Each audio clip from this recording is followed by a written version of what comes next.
তো তোমাদের রিকোয়েস্টে আবার একটা চ্যালেঞ্জ নিয়ে চলে এসেছি গাইস। তো আমি আঁকাতে চলেছি এই ইমোজিটা। তো এই ইমোজিটা সবাই আমাকে কমেন্ট করেছে যে দিদি এই ইমোজিটা আঁকাও। আর আমাদের পাশের বাড়ির লোকটাও বলেছে যে দিদি তুমি তো এত কিছু আঁকাও, এই ইমোজিটা একটু এঁকে দেখাও।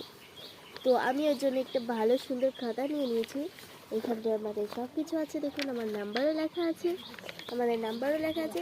তো আমার একটু ঠান্ডা লেগেছে, কিছু মনে করবে না। আমি একটা ভালো পেজ নিয়ে নিয়েছি। এই যে পেজের এই পাশটাতে আমি একটা গোল সার্কেল দিয়ে এটা আঁকানো শুরু করব। তো আমার গোল সার্কেলটা দেওয়ার জন্য একটা লাল লাগবে, লাল কালারটা দিয়েই আমি আঁকাচ্ছি, সেই জন্য আমার লাল কালারটাই লাগবে অবশ্যই। আমি একটা গোল কেটে নিচ্ছি, তারপরে তোমাদের সঙ্গে আমি দেখা করছি, তারপরেই তোমাদের সঙ্গে আমি দেখা করব।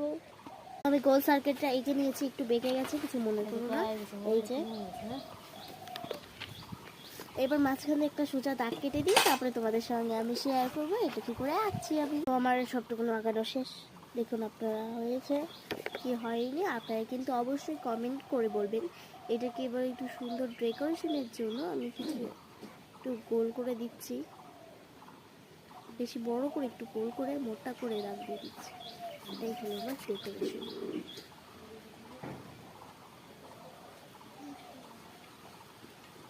তো তোমাদের রিকোয়েস্টে কিন্তু আমি অনেক কিছু বানাই, কিন্তু আমার রিকোয়েস্টটা কেউই রাখো না।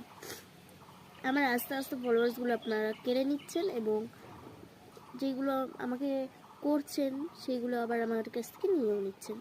তো আমার বলতে বলতে দেখুন হয়ে গেছে।